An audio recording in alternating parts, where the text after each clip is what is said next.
28 février, journée internationale des maladies rares. Cette année, l'association malienne de lutte contre ces pathologies donne plus de visibilité à ces maladies méconnues de la population, d'où le thème à rendre visible l'invisible. Conférence annuelle de l'Église chrétienne en 3e région. Plus de 300 fidèles des cercles de Sikasso et Kadiolo prennent part à l'édition 2022. Des prières pour le pays, des chants de louanges et des prédications sont les temps forts de cette cérémonie. Nous sommes 28 février 2022. Mesdames et messieurs, bonjour et bienvenue dans ce 13h. L'Association malienne des maladies rares et ses partenaires ont célébré samedi la Journée internationale des maladies rares à travers une conférence de presse. Le thème retenu pour cette 3e édition est rendre visible l'invisible. Cette journée, selon les initiateurs, vise à donner plus de visibilité aux maladies méconnues de la population. Aliou Abdoulaye Touri. Comme son nom l'indique, les maladies rares sont des maladies moins connues dont les origines sont génétiques. On appelle maladie rare toute maladie qui atteint moins d'une personne sur 2000. Nous avons les 80% des maladies rares qui sont des maladies d'origine génétique. Cette conférence de presse de l'Association malienne des maladies rares a pour but de mieux informer sur ces maladies. Il s'agit aussi de rassurer les patients et de connaître leurs préoccupations pour une meilleure prise en charge. Nous profitons de cette journée internationale sur les maladies rares pour mieux faire connaître ces maladies et pour créer plus d'interactions entre les chercheurs, les formateurs en médecine et les patients. Cette journée met aussi en relation les chercheurs, les formateurs ainsi que les patients pour des échanges francs et fructueux. Nous faisons en sorte de pouvoir réunir, de rassembler les personnes atteintes ou vivant avec des maladies rares pour qu'en réalité qu'ils puissent venir exposer leurs problèmes, parler de leurs maladies et surtout sensibiliser la population. Auparavant, une minute de silence a été observée en la mémoire de 2 membres de l'association décédés. Une remise des certificats de reconnaissance par l'association aux professeurs et chercheurs a mis fin à cette 3e édition de la journée des maladies rares. Tenue de la 2e édition des journées scientifiques de l'Université privée africaine franco-arabe UFAPA, cette journée avait pour thème rôle du gouvernement de la transition dans la promotion de la paix et la tolérance en islam. Elle a réuni en plus des représentants des autorités de la transition d'éminents scientifiques. Le compte-rendu de Modibo Marikou. Pour la 2e fois de son existence, l'Université privée africaine franco-arabe UFAPA organise sa journée scientifique, une journée qui vise à faire du débat un des vecteurs de la connaissance universitaire. C'est pourquoi pour cette édition, le comité scientifique de l'école a choisi comme thème le rôle du gouvernement de la transition dans la promotion de la paix et la tolérance islamique. Oui, quand tu dis université, c'est des activités scientifiques. Ces activités scientifiques peuvent tracer des chemins pour aider notre État, les étudiants, les chercheurs à réaliser leur but à travers ça, l'Université africaine franco-arabe.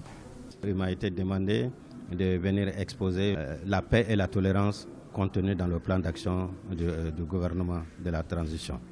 Ce qui a beaucoup manqué à notre pays et que nous commençons à comprendre, c'est le débat universitaire, le débat intellectuel. C'est l'ouverture vers les autres, c'est l'ouverture vers nous-mêmes, que chacun sorte de son cloisonnement, de son confinement professionnel, pour qu'ensemble nous puissions réfléchir sur les difficultés du pays. À côté de ces thèmes centraux, d'autres sous-thèmes comme la place de la paix dans les plans d'action gouvernemental, l'historique et l'orientation de l'université privée africaine seront aussi débattus par des professeurs et d'éminents scientifiques au cours de cette journée.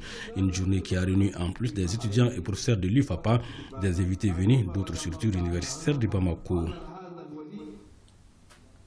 L'Institut des hautes études en management a tenu une conférence débat afin de renforcer la capacité des étudiants en action humanitaire et développement. La rencontre a réuni les étudiants, les hommes des médias et les acteurs du nexus humanitaire. Reportage Inaba. Cette conférence, initiée par l'Institut des hautes études en management, a pour but d'informer et sensibiliser ses étudiants sur le droit humanitaire dans le cadre du développement local. C'est pourquoi cet établissement scolaire veut créer une filière en master professionnel en action humanitaire et développement. J'ai remarqué que depuis une dizaine d'années, 70% des étudiants qui viennent faire ma formation, qui viennent d'Afrique, de partout en Afrique, ou qui sont déjà en France, ce sont des Africains. Donc pourquoi perpétuer et continuer à faire une formation de cette nature-là uniquement en France, alors que de plus en plus, c'est l'Afrique qui est concernée par les interventions. Le thème retenu pour cette conférence est paix, sécurité et développement, le rôle de l'humanitaire dans le cadre du développement local. Un thème qui cadre avec la situation de notre pays.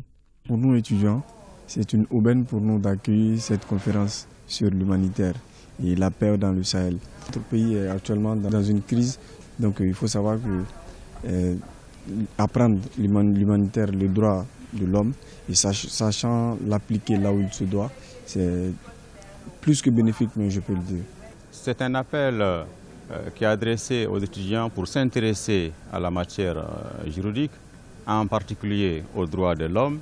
Et à l'intérieur des droits de l'homme, il y a les droits humanitaires, surtout dans un contexte de crise comme celui qui frappe aujourd'hui la nation malienne. Il est important que les étudiants s'intéressent. L'Institut des hautes études en management compte instaurer cette nouvelle filière master professionnel en action humanitaire et développement à la rentrée prochaine.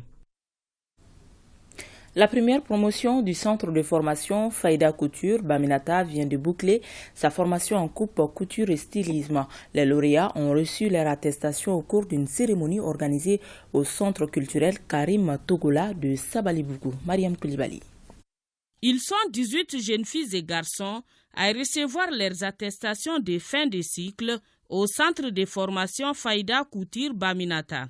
Après 3 années d'apprentissage, ils sont aujourd'hui aptes à exercer dans les différents métiers de coupe et couture. Nous avons toujours souhaité qu'au Mali, qu'on met l'accent sur la professionnalisation et la formation professionnelle. Parce que tous les grands pays que nous avons vus dans le monde, ils se sont développés à travers la formation professionnelle. C'est seulement à travers la formation professionnelle qu'aujourd'hui on peut élever les défis.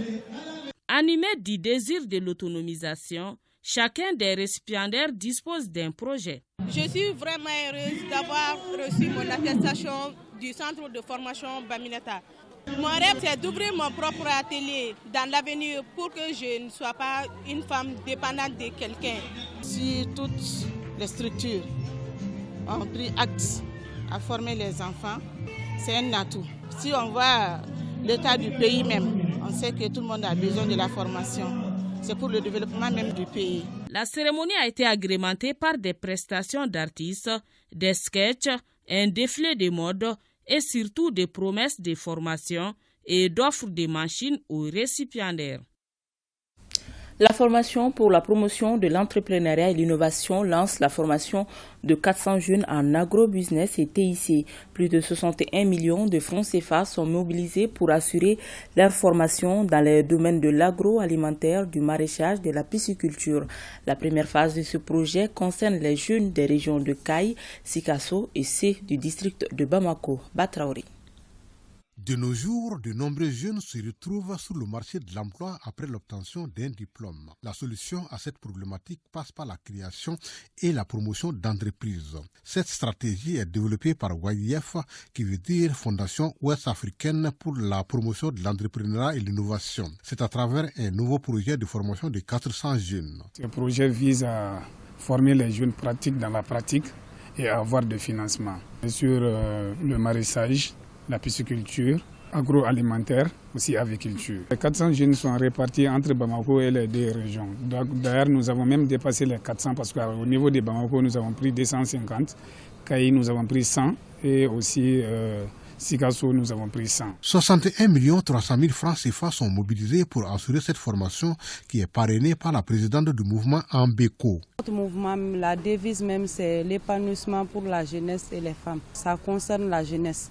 Ça serait une bonne formation pour beaucoup de jeunes. Comme c'est un réseau de jeunes entrepreneurs, la situation du pays nous interpelle tous. Nous sommes des entrepreneurs, nous ne pouvons que former les jeunes. C'est notre manière de participer au développement du pays. 400 jeunes bénéficiaires de cette formation viennent des régions de Caille, Sikasso et du district de Bamako. La coalition des forces juvéniles pour le renouveau COFOR Mali aspire à une meilleure représentativité des jeunes dans les instances de décision. Elle vient d'organiser à Bamako une rencontre en vue d'augmenter la participation des jeunes au développement et à la gouvernance. La rencontre est organisée grâce au soutien technique et financier de l'Union européenne et du PNUD. Nous retrouvons encore Batraouri. En 2020, le Mali avait plus de 20 millions d'habitants selon une étude réalisée par l'Institut national de la statistique. La jeunesse qui constitue la majeure partie n'a pas accès aux postes nominatifs. Pour inverser la tendance, la coalition des forces juvéniles pour le renouveau COFOR Mali mène la réflexion afin d'accroître la représentativité des jeunes dans les instances de décision. Cet atelier permettra aux jeunes de faire un plaidoyer auprès de nos partenaires et aussi de nos autorités à nous accompagner pour une loi afin d'éviter que les jeunes ne soient éternellement instrumentalisés. Alors il urge de convertir cette jeunesse en moteur du changement et du développement au Mali. En matière de développement, la jeunesse demeure une priorité. Pour le représentant de l'Union européenne et celui du PNUD, cette action rentre dans le cadre d'une meilleure implication des jeunes au processus démocratique en cours au Mali. Les jeunes restent en marge au plan politique, social et économique. Les obstacles à leur participation effective sont nombreux. Pourtant, il convient de rappeler que leur participation, loin d'être une faveur, est un droit et est essentielle pour la réalisation d'un développement humain durable, car ils ont le potentiel de devenir des agents de changement. Au cours des travaux, il sera aussi question du renforcement de la qualité du leadership jeune en vue d'élaborer un instrument juridique régissant officiellement la promotion des jeunes, notamment une loi en République du Mali. Les mécanismes d'inclusion et d'exclusion des jeunes et leur impact sociaux, politiques et économiques, l'intensification des opportunités et actions de plaidoyer pour une meilleure représentativité des jeunes sont les thèmes majeurs de la journée d'échange. Atelier régional de dissémination en 5e région. Cette session vise à diffuser largement le document relatif au profil socio-économique dans les 703 communes du Mali et permettre à l'ensemble des acteurs de la région d'avoir une connaissance du document et de son contenu. L'atelier a été organisé par l'Observation du développement humain durable et de la lutte contre la pauvreté, financé par la Banque mondiale à travers son projet d'amélioration du système statistique national du Mali. Reportage Aminata Touré. Une soixantaine de participants venus des cercles de Banyangara, Douanza et Mopti échangent à Mopti à la faveur d'un atelier de dissémination. C'est autour du profil socio-économique des 703 communes du Mali, édition 2021. L'objectif visé par rapport à cette étude est de contribuer à l'atteinte des objectifs du développement durable au Mali, et aussi va servir d'outil de planification pour la prise de décision au niveau local. 2 jours durant, les acteurs des niveaux régional, local et communal vont échanger entre autres sur les résultats de la 6e édition du profil socio-économique des communes du Mali, identifier les difficultés contraintes à l'utilisation des résultats du profil socio-économique. Je vous invite donc pendant ces 2 jours à ne ménager ni votre temps ni votre énergie pour mieux partager le cadre, analyser avec pertinence et perspicacité les réflexions qui vous seront soumises. Cette activité de dissémination des résultats du profil socio-économique des 703 communes du Mali, édition 2021, s'inscrit dans la composante 1, amélioration de la qualité par le renforcement des capacités, la diffusion et la dissémination des données, du projet d'amélioration du système statistique national du Mali. Elle a été financée par la Banque mondiale et d'autres partenaires, dont le Programme des Nations unies pour le développement et l'UNICEF. Meeting de soutien aux autorités de la transition au quartier Bangoni-Razel en commune 1 du district de Bamako. L'initiative est d'une native du quartier du nom de Fatoumata Diarra. Elle vise à inviter les Maliens de tous bords à soutenir les actions des autorités en vue de sortir le Mali des crises qui l'assaillent. Pour plus de précision, écoutons Moussa Sissé, représentant de l'initiatrice du meeting de soutien. Il est au micro de Boubacar Bablintouri. Au cours de ce meeting, les messages qui ont été véhiculés, c'est le soutien, encourager la transition à aller sur le droit chemin et faire sortir notre pays de cette ornière dont nous vivons depuis une trentaine d'années. Ce que j'ai à dire à la jeunesse, c'est qu'elle sera simple pour vraiment sortir de notre Mali de l'ornière. On en a marre vraiment de cette situation. Nous voulons juste que le Mali soit à nous, le Mali dont on veut. Il y a les femmes, il y a les jeunes, il y a les vieux, il y a les enfants, il y a tout le monde. Nous sommes là, toute la commune 1 est là ici, pratiquement toute la commune 1. Il y a les représentations de toutes les couches sociales qui sont là aujourd'hui. Vraiment, ils nous ont tous aidés à organiser ces meetings et à faire le bien. La Synergie 22 recommande l'instauration du dialogue avec les acteurs politiques de la CEDEAO. Elle salue les autorités de la transition pour les efforts dans la lutte contre le terrorisme. Les déclarations ont été faites à la suite d'une conférence de presse dont le thème portait sur monitoring et l'alerte pour l'effectivité des réformes politiques. Pour plus de détails, écoutons Dr Ibrahima Sango. Il est au micro de Boubacar Kanouté. Il faut un dialogue politique au national. Il faut un dialogue aussi au niveau de la communauté internationale avec la CEDEAO pour proposer un chronogramme clair avec des réformes qui seront faites, avec les élections nécessaires de faire une transition. Mais dans tous les cas, tout cela tourne autour du dialogue politique, de la nécessité du dialogue politique. Nous pensons que, objectivement, on ne peut pas faire des élections aujourd'hui, ni au mois de février, ni au mois de mars, mais il faut envisager quelles sont les réformes minimales qu'il faut faire et quelles sont les élections de fin de transition. Aujourd'hui, il y a des défis majeurs pour que le pays soit sécurisé. Tout le monde en est conscient et tout le monde salue aujourd'hui toutes les avancées en matière de sécurité qui est en train de faire par l'armée malienne. Je l'annonçais au sommaire, en 3e région, l'église chrétienne de Sikasso a entamé samedi les activités de sa conférence annuelle. Des activités parmi lesquelles des prières pour le pays, des chants de louanges et des prédications. Plus de 300 fidèles des cercles de Sikasso et Kadiolo prennent part à l'édition 2022, placée sous le thème « Honore l'Éternel avec tes biens ». Compte rendu, Mustapha Doumbia et Suleiman Bamba. La conférence annuelle de l'Église chrétienne de Sikasso est un cadre de retrouvailles et d'échanges qui regroupe plus de 300 fidèles du district de Sikasso, composé des cercles de Sikasso et Kadiolo. L'édition 2022 a pour thème « Honore l'Éternel avec tes biens ». L'édition de cette année est placée sur le signe de la cohésion et du renouveau. Nous voulons vraiment aller avec le Seigneur sur de nouvelles bases. C'est pourquoi nous avons intitulé le thème de la conférence « Honore l'Éternel avec tes biens ». Nous disposons assez de biens. Nous sommes le premier bien que nous disposons. Alors, en dehors de ça, nous avons autre chose que nous pouvons mettre à la disposition de Dieu. En faisant cela, nous aurons un nouveau départ avec notre Dieu. Si nous lisons dans Romains chapitre 12, le verset 1, il est écrit, je cite, « Je vous exhorte donc, frères et sœurs, par la compassion de Dieu, à offrir votre corps comme un sacrifice vivant, saint, agréable à Dieu. Dieu veut que nous nous donnions d'abord à lui. » La conférence qui s'étend sur 2 jours prévoit des prières pour le Mali et pour les autorités, des chants de louanges, des prédications et des échanges sur la vie du district. Le cadre est interpellateur pour l'autorité administrative, eu égard aux préoccupations nationales et régionales. J'ose espérer que le développement de cette thématique permettra d'abord d'aborder à fond la situation économique de la région en général et celle de l'Église en particulier. Selon son président, le district de Sikasso abrite 28 églises et 4300 fidèles.